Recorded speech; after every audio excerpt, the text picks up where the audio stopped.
Sincerity is a crucial attribute, and it's one that is expected to be displayed by any child of God in the pursuit of success, especially with regard to doing things the way of God, achieving success according to God's way. Sincerity is one of those attributes you have to engage. However, sincerity will never be sufficient to bring you success. You can't leverage the attribute of sincerity to be successful.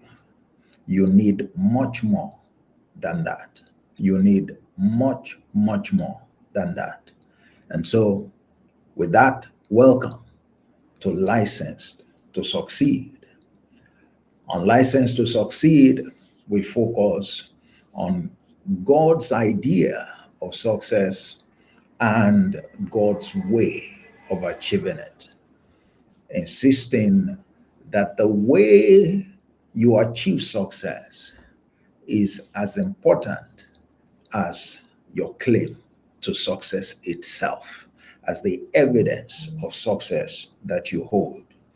And so we're still going to be staying true to that commitment in the broadcast today as we examine the topic, the shocking truth about sincerity and success.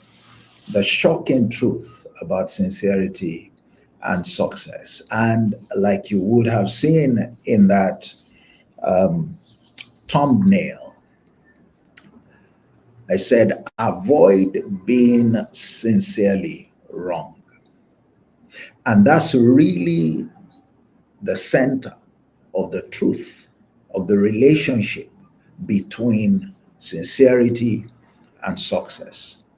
And that's the fact that you and I can be sincerely wrong. The fact that we're sincere simply means we want to succeed. In the context of our focus on this channel, we want to do it God's way. We want to achieve success that is in line with God's definition of success, and we want to achieve that success the way of God, so that then it becomes relevant, okay, and all our efforts would not be in vain. So we are sincere in our heart, no deception. Our motivation is right. Our motivation is to please God, and that's great. And that's a requirement. However, you ask me, how sufficient will that be? It's not to say that it's not important, but it's to say that we must not end there. It's to say that we must not think that because we are sincere, therefore everything will fall into place. Therefore, when challenges come, we'll be able to overcome them. Therefore, things will just generally work together for us. And I perceive that this is one of the mistakes that we tend to make. And we believe that because we're sincere in our hearts, because, we're trying to do things God's way, because we're being mindful, of the expectations that God has, therefore, success must come. All right? But success doesn't just come like that. Why? Because we can be sincerely wrong, meaning you can be sincere, but you can be wrong. How is that? Oh, yes, you can be sincere. It's a condition of the heart. All right? But you can be wrong. It's a function of knowledge. You can therefore be sincerely wrong. And when you are sincerely wrong, that means You bring sincerity to bear to the things that you are doing. But guess what? You are not doing things the way you should do them. All right?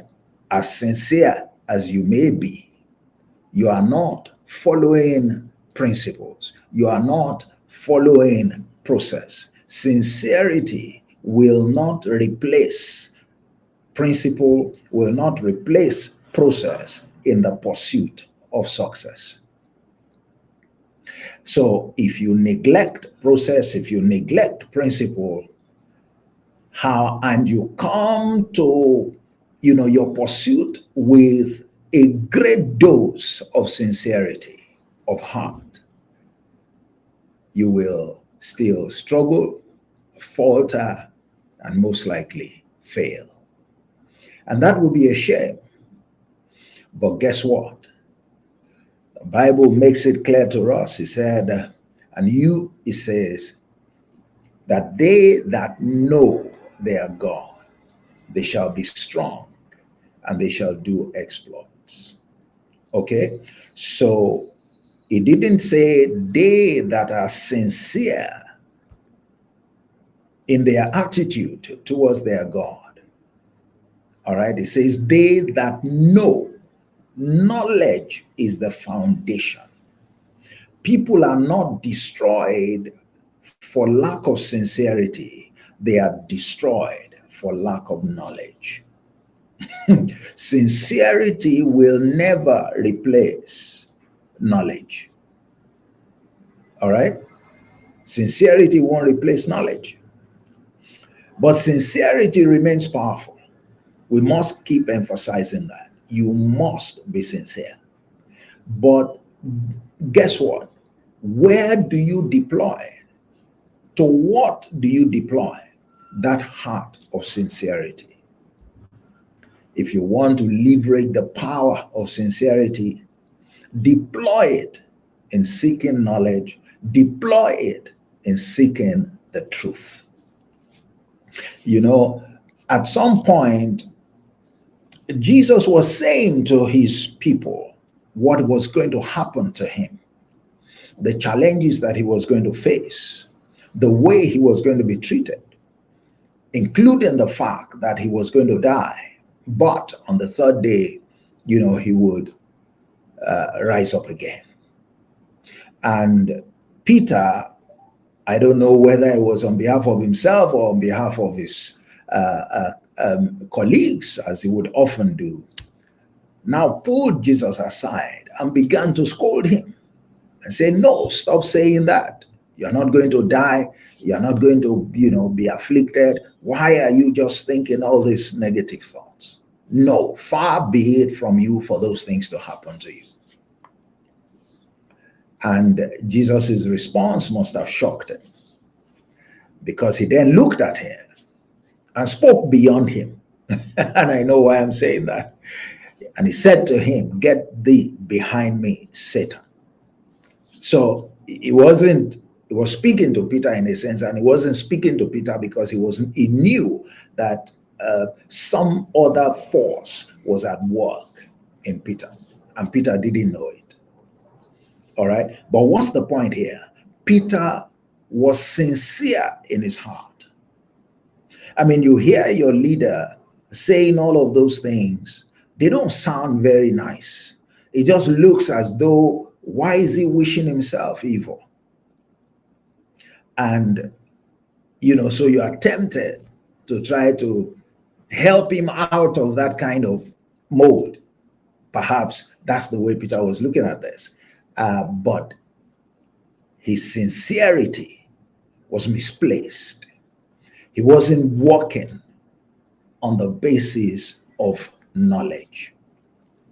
He didn't know enough about the mandate of his master.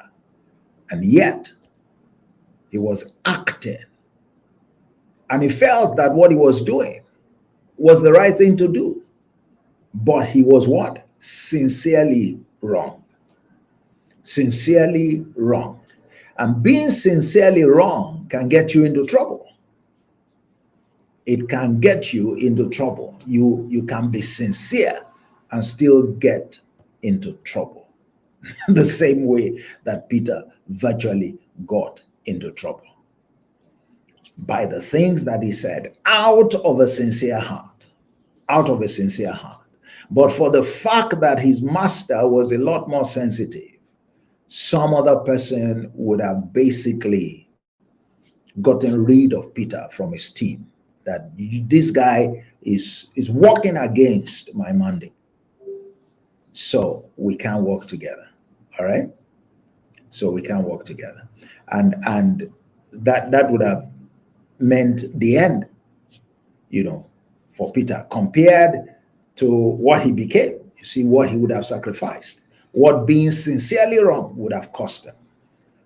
And that is costing many of us because we haven't had the privilege of working with the kind of master that that Peter worked with. So, what you will see how risky this can be. Avoid being sincerely wrong.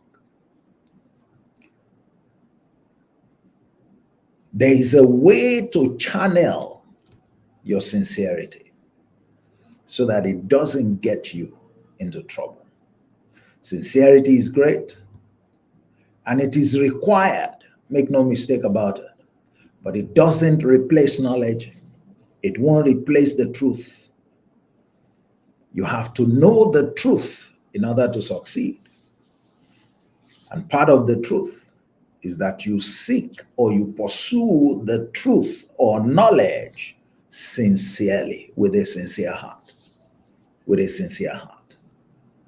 All right? So, you want to leverage sincerity.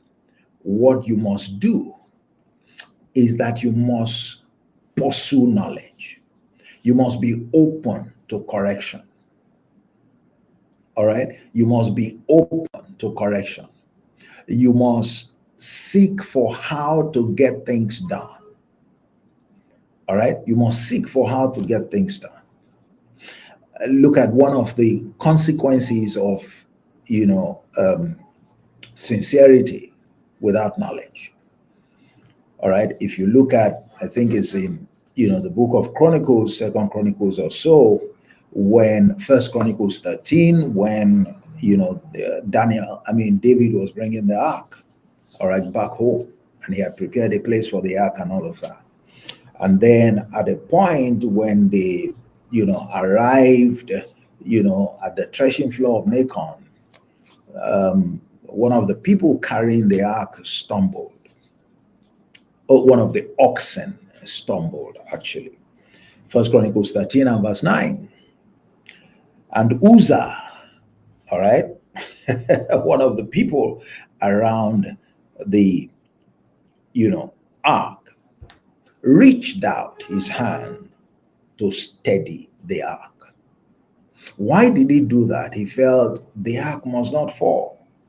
The ark was likely to fall because of the oxen that stumbled. All right, so, tried to steady the ark so that it would not fall. You can't but understand that his move or gesture was a sincere gesture. Was a sincere gesture. All right, he had regard for the ark. How could the ark of God fall? And so he tried to. And of course, what happened to him? He fell down right there and died. He was struck, dead. Why? Because he laid his hand on the ark. That one way to see that is that he tried to help God. Are you suggesting that you don't know what the ark means, what it represents? Are you qualified to help God?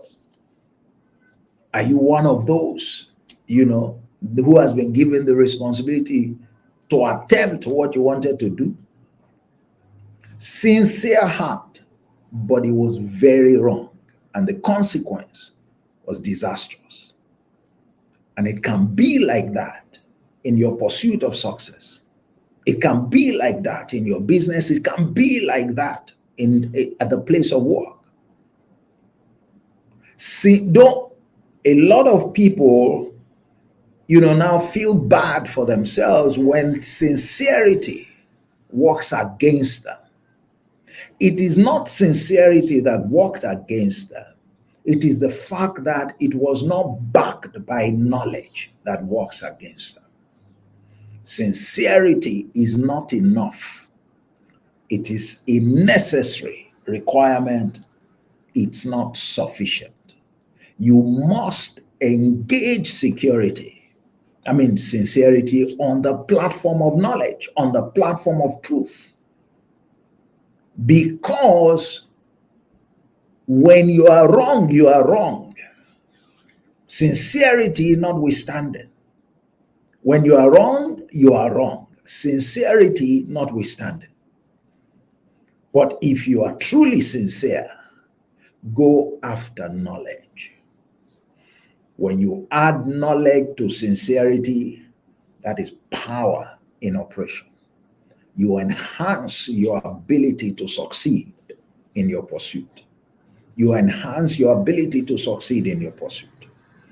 When you are sincere as well, all right, it opens you up to learning. It opens you up to help, which can, steer your ship away from being wrong to being right. It's great when you are sincere and right. It's great when you are sincere and you are right. It's great when you are sincere and you are right. And one of the people who was very sincere and was right was, the prostitute who took an alabaster jar of oil and went to Jesus, broke the jar, and was using it, to just minister to Jesus. And others didn't understand. They thought, because of who she was not sincere, and all that she was doing, why would she do all of that? Some, like Judas, even thought, wow, that's a waste of money. That, oil is very expensive. Why would she do that? They didn't understand. But she did what she did with a sincere heart. And she was right. And she was right. And Jesus confirmed that when he stopped all the, all the accusations against her, all the pushback, and said, well, you don't understand, but what this woman has done for the rest of her life, for the rest of, as long as the earth is in place, as long as we're still reading the Bible, what this woman has done will always be remembered. Wow. Wow. That's the kind of thing that we should deploy our heart of sincerity towards. God has regard for a sincere heart, and God will help a sincere heart. But the sincere heart must know that the best way to apply sincerity is in the pursuit of truth. Because sincerity is really, all right, pleasing God by going after what he regards as true success and doing it his way. And in order to do that, the only way is through knowledge. The only way is through knowledge. So pursue sincerity. Pursue truth with sincerity. That's where to deploy the truth. And then you won't be disappointed, because you will be firmly on the path to success. And ultimately, it will be your experience. That's my charge for you on License to Succeed. Succeed today. Join me again on Friday, when I'll be speaking about something that's also very, very, very crucial. Very crucial about success, and you don't want to miss it. Share the link. Hope you are subscribed and join the License to Succeed community, and we can continue, our discussion and keep building our capacity to succeed. to stay on the path of success, and to grow therein. My name remains Olatunji Shobodu. It's been my pleasure coming to you again this morning. God bless you and have a wonderful, wonderful week.